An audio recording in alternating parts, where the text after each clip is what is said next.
염록소가 가장 좋아하는 색은 어떤 색일까요? 파란색이요? 네, 여름에 준비를 해요. 네, 가장 광합성이 왕성한 여름에 겨울을 이렇게 같이 준비를 이렇게 한다고 해요. 물론인데 한번 다음으로 이렇게 쪼개면은 자르면은 이렇게 함께 해주실 선생님은 우리 꽃말이 선생님, 배짱이 선생님, 꿀벌 선생님, 개미 선생님, 네, 그리고 촬영 감독이신 도토리 선생님께서 수고해 주시겠습니다. 반갑습니다.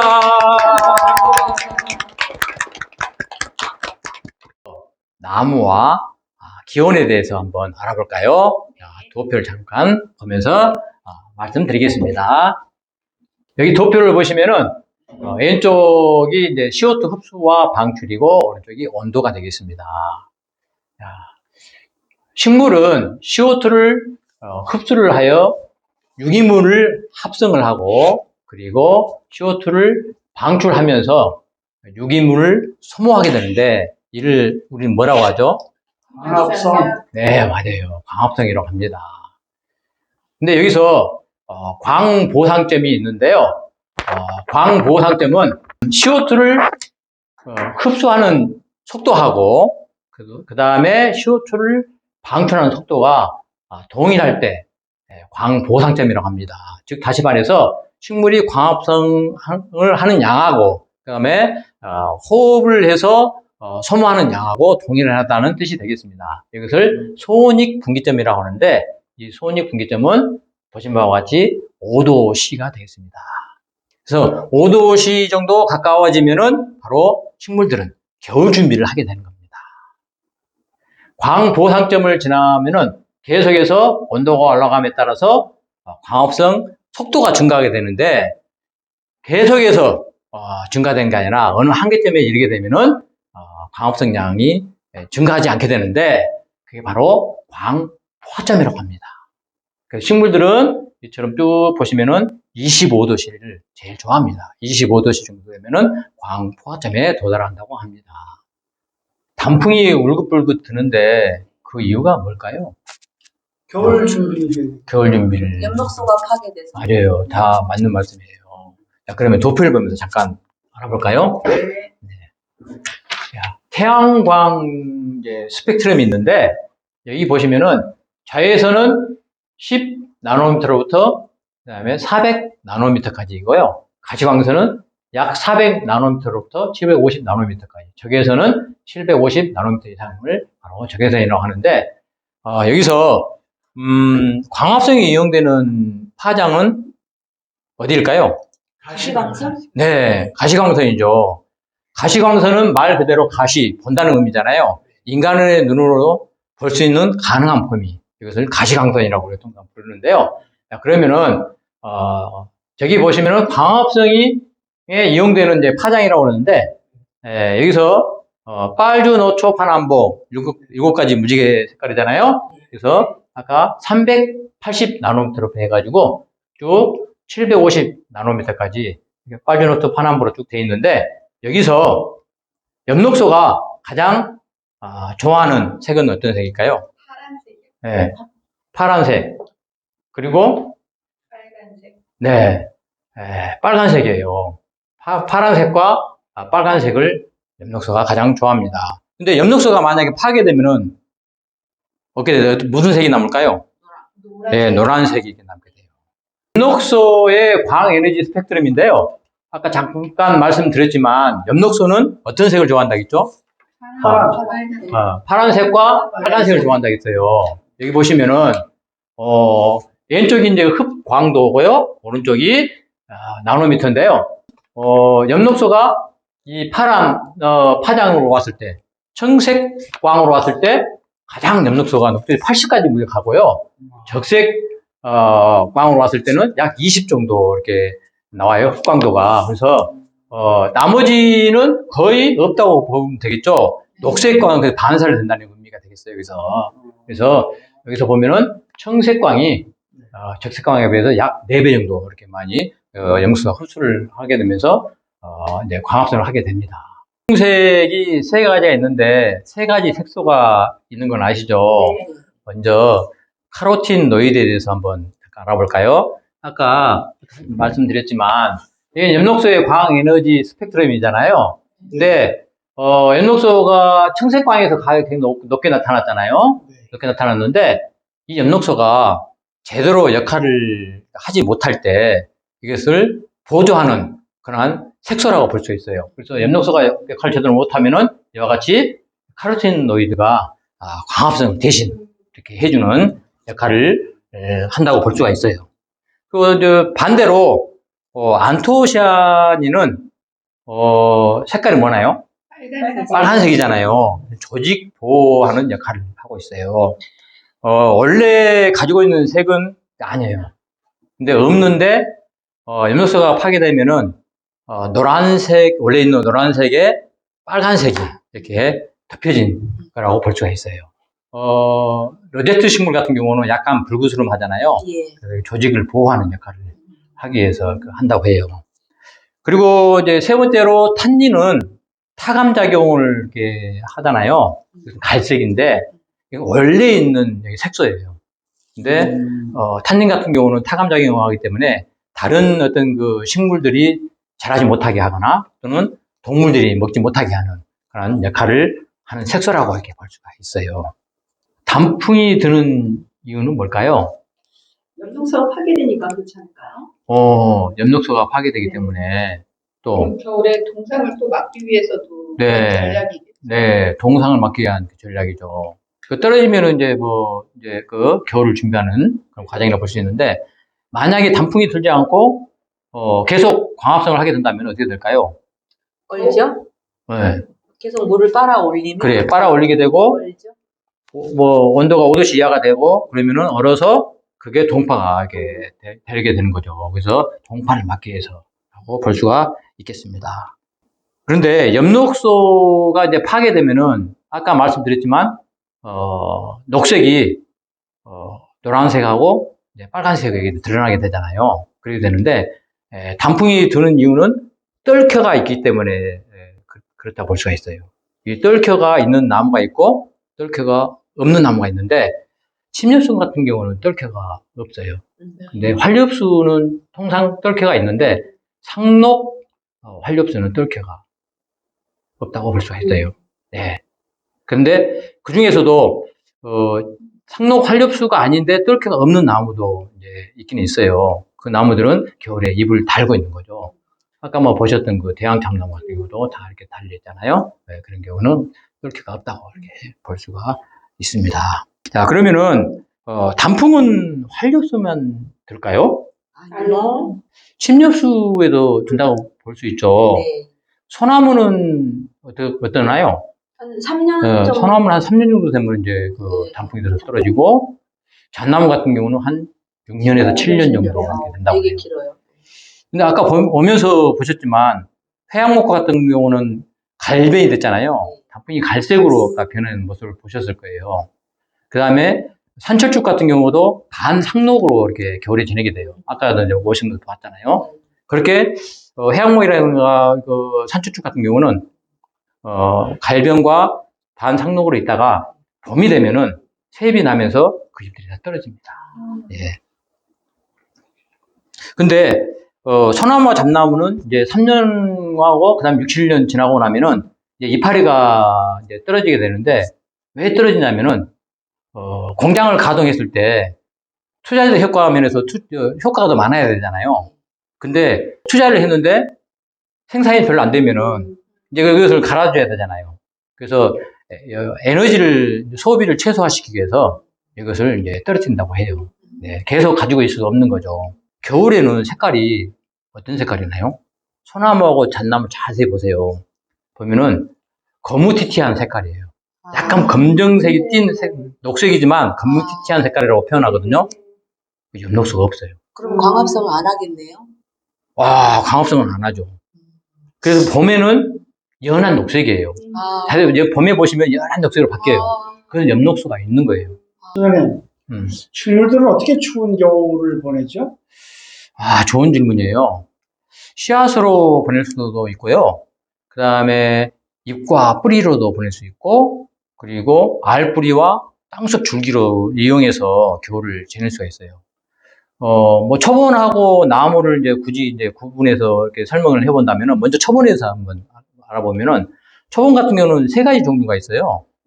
1년 사는 1년생 초본, 2년 사는 2년생 초본, 2년 이상 사는 단년생 초본이 있어요. 그래서 먼저 1년생 초본 같은 경우는 대부분의 풀이 이제 해당되잖아요. 그래서 잎하고 줄기가 다 이렇게 말라 죽잖아요. 그러면은 뭐가 남나요? 씨앗. 바로 씨앗이 남잖아요, 씨앗. 예, 씨앗들이 남는데, 이거 다 이제 씨앗들이 이게 많이 있는데, 씨앗들이 이렇게 남은 거고요. 그 다음에 이제 뭐, 단연생 이제 초본 같은 경우는, 여러 해를 사는 거잖아요. 여러 해 살이 풀이라고도 하는데, 마찬가지로 잎과 줄기가 다 죽어요. 근데 뿌리만 살아있어요. 근데 뿌리의 영양분을 다 저쪽에 저장해갖고 있는 거죠. 인삼인데, 인삼이 이렇게 그 영양분이 완전히 이제 저장되어 있는 거예요. 여기 보시면 뇌두가 있어요. 뇌두 머리 부분. 위 뇌두를 자르면은 예, 바로 죽어요. 예, 바로 죽어요. 뇌두를 자르면은 예, 죽는데 이 뇌두는 나무의 뭐 형성층, 네. 그다음에 뭐 겨울눈 여기에 이제 해당된다고 이렇게 볼 수가 있어요. 예. 여러 해 살이 풀이고요. 이제 2년생 풀은 우리 통상 말하는 로제트 식물을 이제 우리 2년생 풀이라고 하는데, 로제트 식물은 추운 겨울을 이제 푸른 잎으로 날게 되잖아요. 네. 근데 왜 그럴까요? 시간을 벌기 위해서? 다른 풀보다 더 일찍, 네, 일찍 그 번식하기 위해서. 다른 풀보다 일찍. 꽃을 피우기 위해서? 맞아요. 이게 시간을 벌고 다 맞는 얘기인데, 겨울에 이제 푸른 잎으로 이렇게 굳이 이제 추운 겨울을 보낸 이유는 봄이 되자마자 다른 나무들이 이제 이파리 나기 전에 바로 꽃을 피우고 바로 꽃과를 발질하고 열매 맺고 나면은 나무들이 그때 이제 이파리가 나오는 거예요. 그래서 햇빛을 충분히 받고 이렇게 하기 위해서 이렇게 한다고 볼 수가 있거든요. 그런데 추운 겨울을 이겨내는 전략은 뭐가 있을까요? 뭐 털이나 있는다든지 네. 아니면 바닥에 납작 엎드려서 땅에 있는 지열이나 네 그리고 또 우리 뭐 붉은색을 또 띠기도 하고 그런 로제트 식물들은 네, 바람을 피하기 위해서 또 바짝 이렇게 붙어 있으면 수분 증발도 막아줄 수 있어요. 예, 아주 뭐, 다 말씀 잘 하셨는데요. 로제트 식물이 바짝 엎드려 있잖아요. 이게 이제 민들레예요, 민들레. 예, 민들레인데, 이제 바짝 엎드린 상태에 있고, 또 지금 육안으로는 잘 보이지 않겠지만, 그 하얀 잔털이 굉장히 많이 나 있어요. 잔털이 많이 나 있고, 또 넓게 펼쳐져 있잖아요. 넓게 펼쳐져 있어서 최대한 그 햇빛을 많이 받기 위해서 이렇게 지금 한다고 그래요.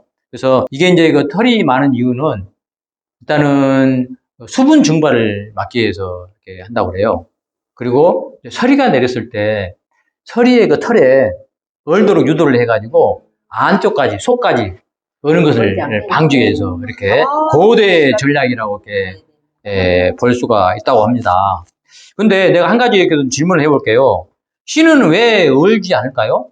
그러면은 수분이 야, 있기 때문인 예. 것 같아요. 씨 같은 경우는 이제 여기 뭐 도토리도 있고 뭐 잣도 있고 밤도 있고 그런데 왜 그럴까요? 수분이 없기 없고 때문에 네. 네, 겉에 딱딱하게 잘 감싸고 싸고 있기 때문에 네, 첫째 맞아요. 수분이 없고. 이 바깥쪽에 보면은 다 딱딱하잖아요. 딱딱한 단단한 껍질로 이렇게 쌓여 있어요. 단단한 껍질로 쌓여 있어요. 전부 이제 씨앗들인데, 그럼 안쪽에는 물기가 많을까요, 적을까요? 안쪽에는 물기가 거의 없어요. 그래서 어느 것을 이제 방지를 한다고 그래요. 그리고 이 친구들이 땅에 떨어지면은 땅 속에 이제 들어가잖아요.